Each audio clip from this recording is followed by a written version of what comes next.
Welcome to The Real Story with Jeannie Ives. Well, energy has been quite the conversation all around, not just the United States, but the globe, especially in the wake of the Russian invasion of Ukraine and absolutely the doubling of gas prices. Prices as high as $5, $6, $7 a gallon are unheard of. In fact, they're unprecedented. And so what is creating this havoc? Why is this happening? Well, I have with me today on my podcast an author, a writer, and an environmental researcher, Steve Goreham. He is here to answer a lot of these questions all of us want answered about the energy situation in the globe and in the United States. Now, Steve, I've known him for a couple of years. I've had him into speak when I was a legislator. You should know that he has an electrical engineering degree from the University of Illinois. And he has an MBA from the University of Chicago. He is well educated in many aspects and well qualified to take on this. He presents a fresh viewpoint on environmental, economic, energy, climate, and public policy topics. And he has done presentations not just throughout the United States, but around the world. So, Steve, let's get started here. And I want to start with something that before we began, though, I do want to also point out two books that Steve has written. One is called The Mad World of Climatism. And the subtitle is Mankind and Climate Change Mania. And then the other one is called Outside the Green Box, Rethinking Sustainable Development. We are going to be discussing both of the aspects that he presents in both of these books, especially when it comes to rethinking sustainable development. I do want to get into that. We may not have time to cover it in this podcast, but if we don't, we're going to have Steve back for a longer conversation on that. But let's get started here. Another environmentalist who has come to the realization that there's been a lot of hysteria about climate change is a man named Michael Shellenberger.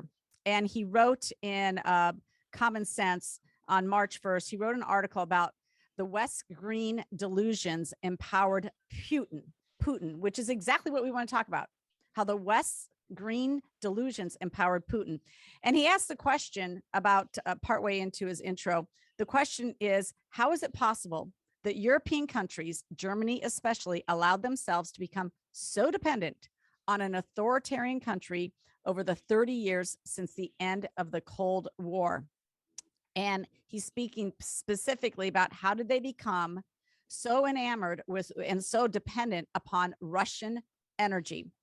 He notes that Putin knows that Europe produces 3.6 million barrels of oil a day, but uses 15 million barrels of oil a day.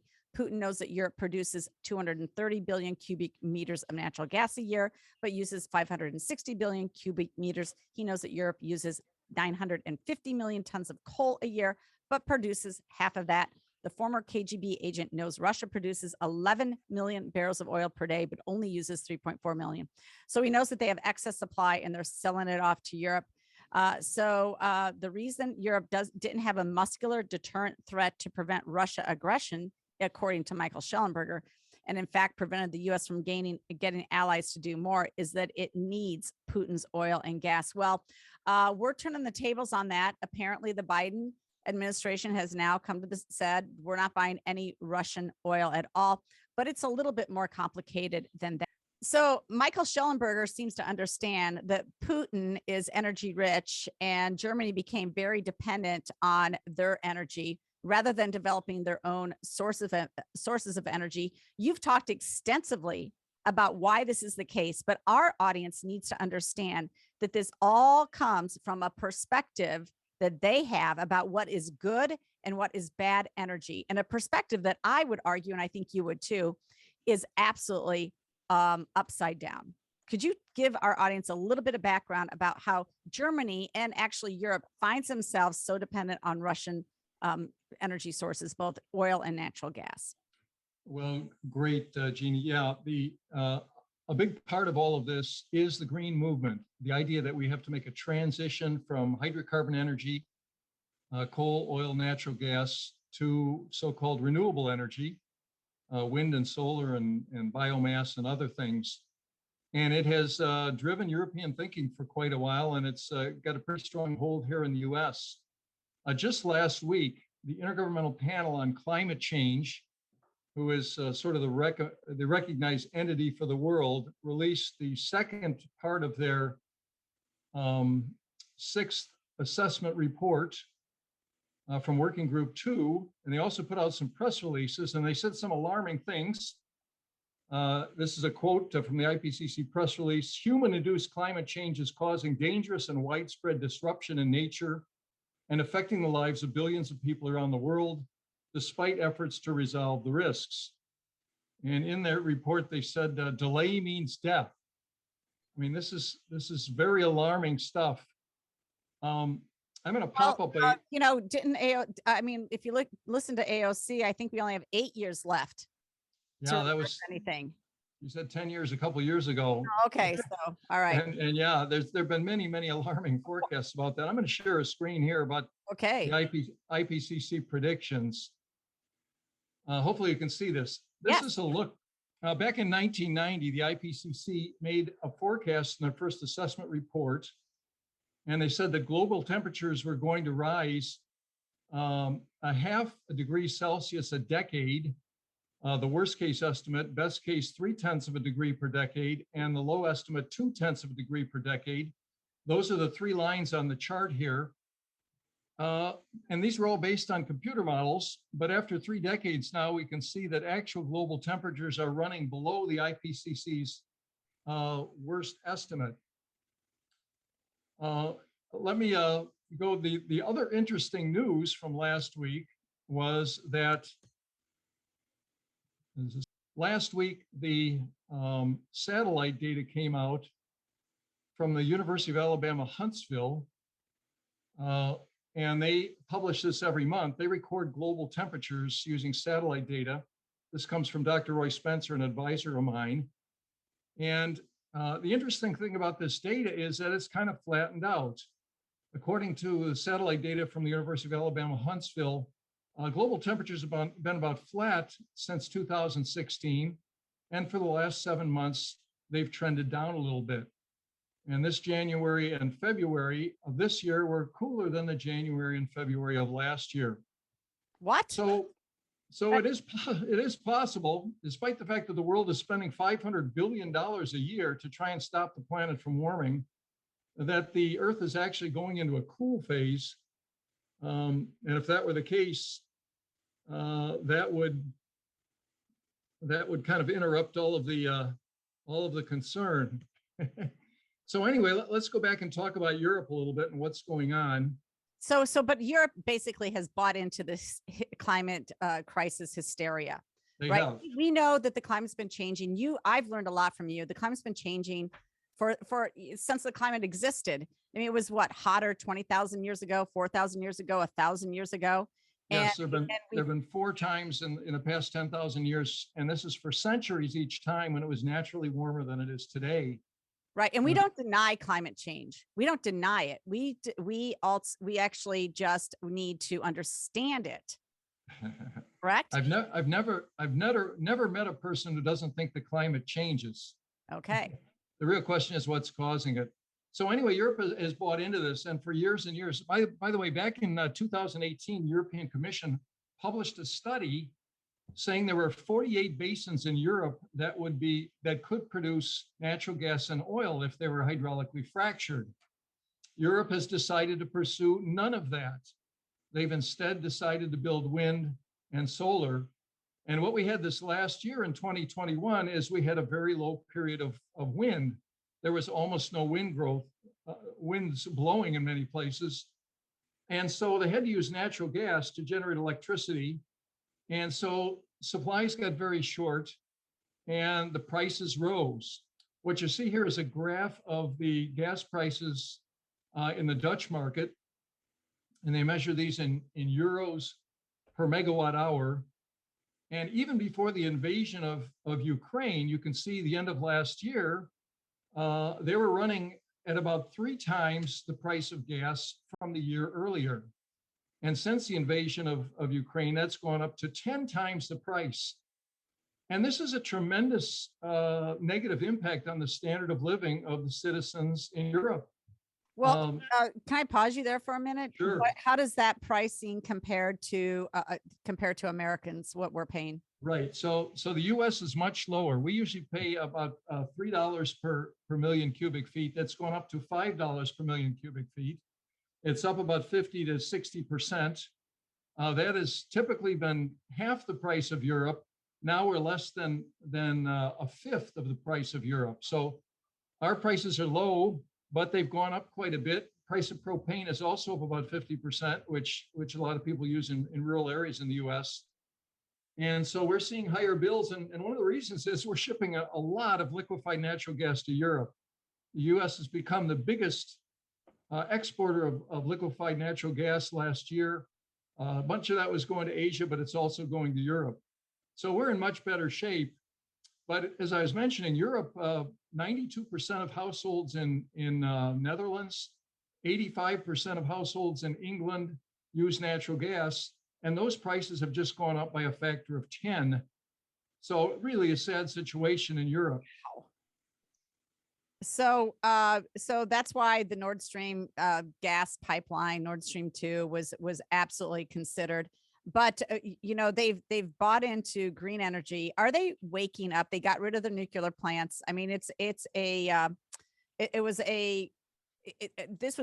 could have seen this coming, in my opinion. Yeah, well, I've been saying for a number of years that people are going to learn the hard way. They're in shock right now. This is another graph that shows the West Texas Intermediate, which is one of the main prices for crude oil for the world. This is the price of West Texas Intermediate crude oil, which is one of the two main metrics for oil in the world. And you can see what happened in early 2020. That low dip is when we had the COVID crisis and global demand for oil dropped like crazy. US oil output went down. And since then, though, the price has been rising as demand has returned. Wow, substantially. And then with the invasion it's up to about $130 a barrel. So just another big impact. And the president says that he's not impeding U.S. oil production, and he's right in part. A lot of it was due to the very low oil price when COVID hit. But nevertheless, many of his staff members, Energy Secretary Jennifer Granholm, leaders of the left, Alexandria Ocasio-Cortez, many others, don't want people to use oil. They did cancel the Keystone XL pipeline. They restricted leasing on federal oil leases on federal lands. They put in restrictions on the ANWR drilling in Alaska. And the general posture of the administration has been to stop the flow of U.S. oil and gas. So there's an opportunity for us to go and produce more and share with Europe and reduce their dependence on Russia. But we got to get that started back up again. So do you think that at this price point, it seems that we still have a conundrum here, and even the United States, where producers are not willing to go ahead and open up new wells and get fracking started again? Do we have a little bit of a limitation on just our infrastructure and our ability to move the energy to where it can be used by other countries? Is there a problem? Well, it takes some time. So this is interesting. Back in 1970, the U.S. was producing about 9.5 million barrels a day, and that fell for over a period of 38 years, down to 5 million barrels a day in 2008. And then hydraulic fracturers found out how to get oil and gas out of shale formations by using horizontal drilling and hydraulic fracturing. And look what's happened to this curve. It spiked all the way up to over 12 million barrels a day in 2019. And then in early 2020, we had the COVID crisis hit. U.S. vehicle miles traveled in April 2020 went down by 60%. It was about the same number of miles we were driving in 1930, quite a big change. And so the price of oil went down below $20 a barrel, actually negative at one point in time.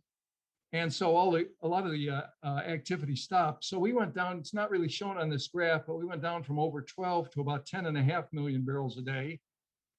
And then it's been slowly recovering. We're at about 11.6 now. And I think they're predicting a new record next year at well over 12 million barrels a day, despite some of the roadblocks that the Obama administration or the Biden administration has put up. Wow. So it takes time for these things to recover. You asked a question, there's some things in the way. It takes time for these things to recover, but I think we're going to get back to producing oil again, unless for some reason the administration clamps down on leases and other things.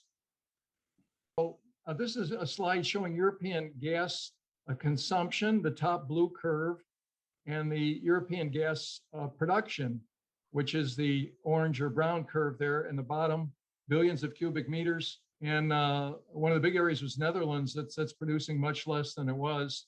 And so in 2020, 80 Europe's natural gas was imported, way up from 50% in 1991.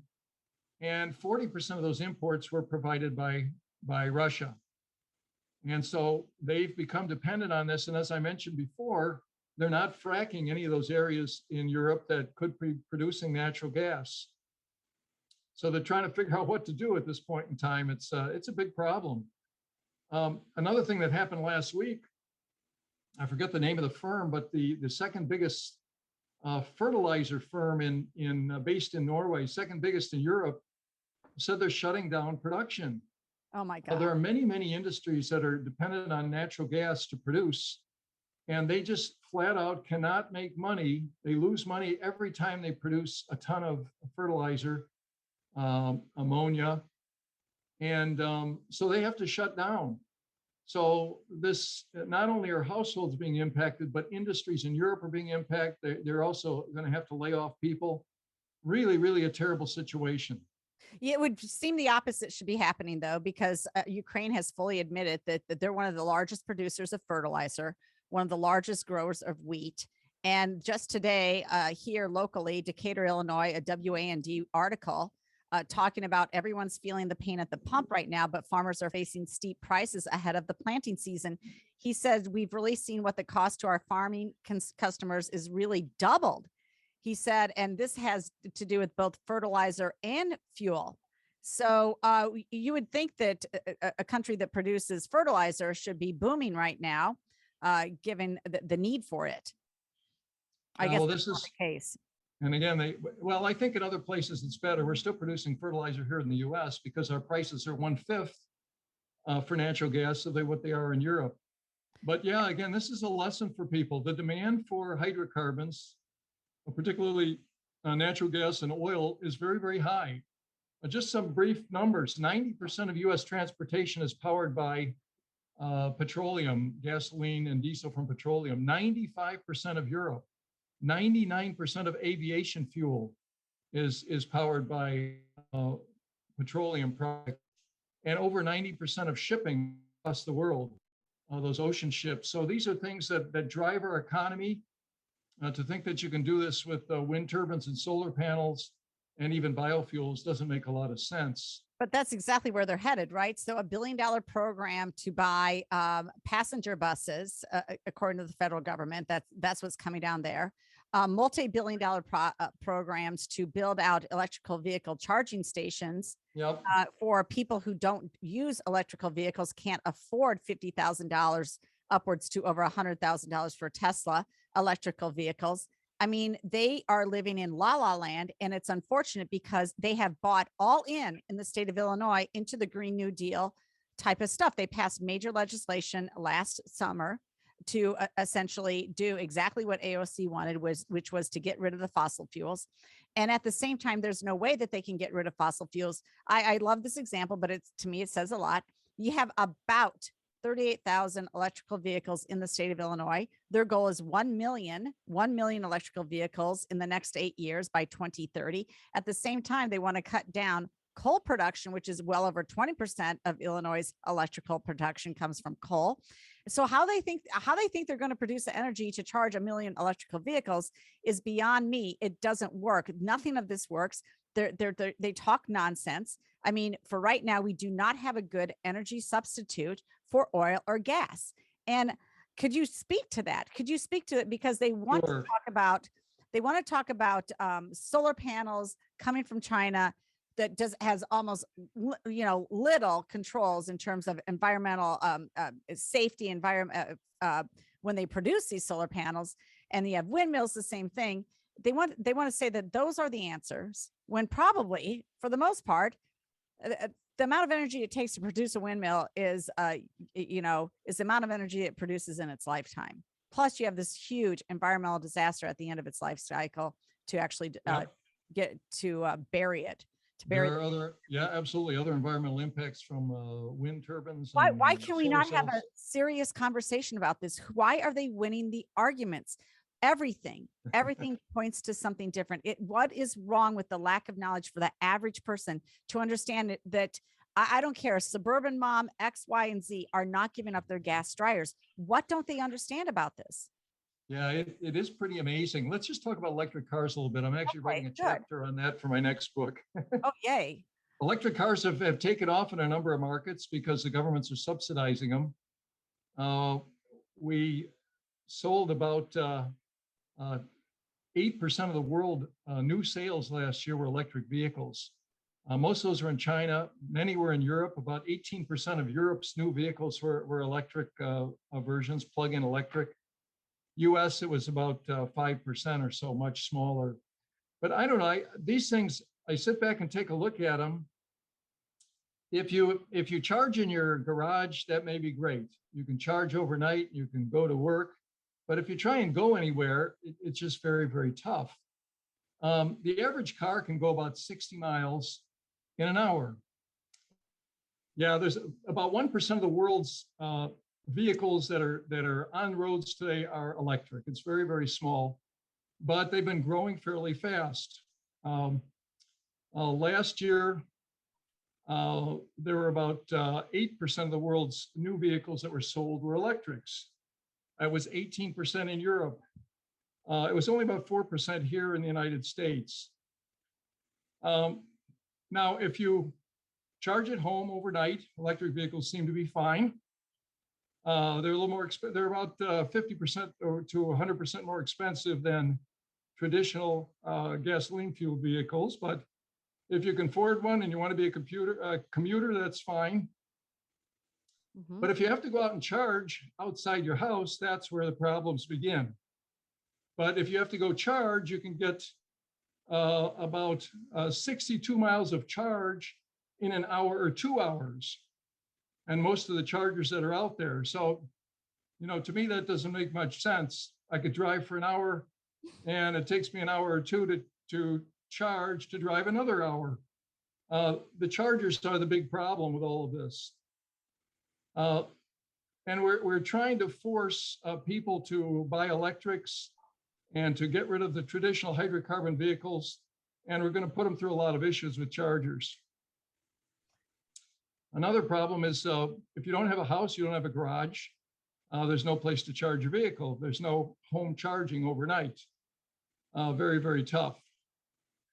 Another thing that you mentioned, Jeannie, was the environmental impacts with electric vehicles.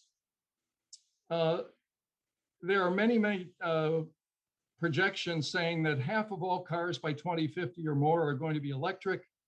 They want to ban them in Washington State. They've already passed directives in Washington State and California. You mentioned lithium from countries that aren't very environmentally friendly, China, South America,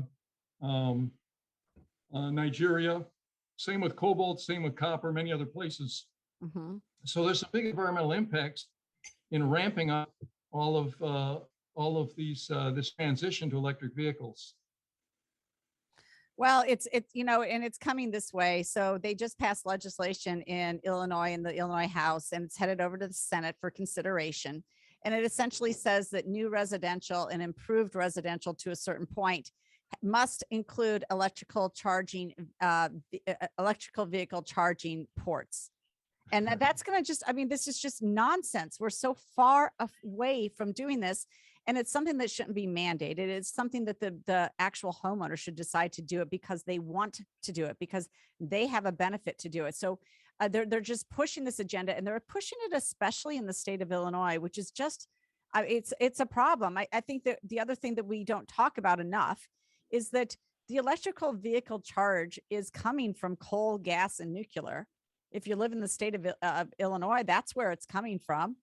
And that is an additional subsidy. So not only are we going to pay Tesla owners a $4,000 credit to buy a Tesla, on top of that, we've been subsidizing the wind and solar that they think is also, going to provide the energy, which it doesn't provide the energy. Let's face it, it's a very small portion. In the state of Illinois, renewables are about 8%. And I think that's really a stretch to say that, but that's about what they are. But when you look at taxpayer subsidies, the Committee to Unleash Prosperity, which is a Stephen Moore group, put this out just the other day, who gets taxpayer subsidies, and it has a nice chart. And this is just federal subsidies per megawatt hour. There's additional state subsidies as well. But when you look at it, natural gas and petroleum get about 54 cents on the dollar for a subsidy. Nuclear, about 46 cents on the dollar. Oh, I'm sorry, a negative 54 cents on the dollar, a negative subsidy. They actually don't get a subsidy. Nuclear gets about a 46 cents on the dollar. This is federal. Coal, about $1.04. Wind, $5.75. So you're talking about over 5 times as much as coal, and a lot more than that. And then of course, solar federal subsidies per megawatt hour, because that's how you have to do it, is $43.75. I mean, the massive subsidies upon subsidies for something that doesn't work and that people are not going to buy. When do we wake up? Yeah, it's amazing. Government is subsidizing all this stuff. That's another thing about electric vehicles too. The business case for public chargers is negative. There's nobody making money in public chargers. The reason is that the slow chargers people don't really want to use, and the fast DC chargers are very, very expensive, a couple $100,000 to put in a charging station. And so what we're likely to end up with here is the government owning all of these charging systems, or paying big amounts to utilities to install them. It's opposite from what we do today in a free market capital society. It's very much in line with the government control kind of thing. You had some good comments about wind, solar. One of the things people don't know is the amount of land that these sources require. Yes. A professor by the name of Vaclav Smil in Canada, I've read several of his books, evaluated energy in terms of output per square meter. In other words, he took a look at all the land, the surface land, or the land, the area over an ocean that would be required to produce a watt of energy, or scale it up. And he included roads, and he included mines, and he included waste pits for coal and everything else, a complete analysis. But he found that wind and solar require 10 to 100 times more land area than natural gas, which is the best, than nuclear, and then coal. So anybody in their right mind would say, wow, if one energy source requires 10 to 100 times more land area to be occupied, isn't that the environmentally bad solution? And it really is. And I think people are going to start to push back. We're seeing that in a lot of locations now. People don't want to see their farm areas blanketed with big solar fields. They don't want to see wind turbines all over either. When energy sources are small, they can find a way to grow. And wind and solar at about 10 or 11% of our energy today, of our electricity, not our energy. That's right. But the idea to push them up to 50% is going to require vast, vast areas of land. It's just not going to happen. Mm-hmm. Well, very good. The other thing that's not going to happen is that we're not really going to get rid of oil. Let's be honest. I was just looking through this. Products derived from petroleum include perfume, hair dye, cosmetics, hand lotion, toothpaste, soap, shaving cream, deodorant, pantyhose, combs, shampoo, eyeglasses, contact lenses. Let's get rid of those. Plastics. All right. All sorts of plastics, hospital equipment, IV bags, aspirin, antihistamines, artificial limbs, dentures, hearing aids, heart valves. Let's get rid of all of that. How about home products? Roofing and housing insulation, linoleum flooring, furniture, appliances, home decor, everyday kitchen items, dishes, cups, nonstick pans, dish detergent. all use oil in their creation. Yeah, that's What absolutely is right. Our big industries too that put out millions of tons of material every year. Mhm.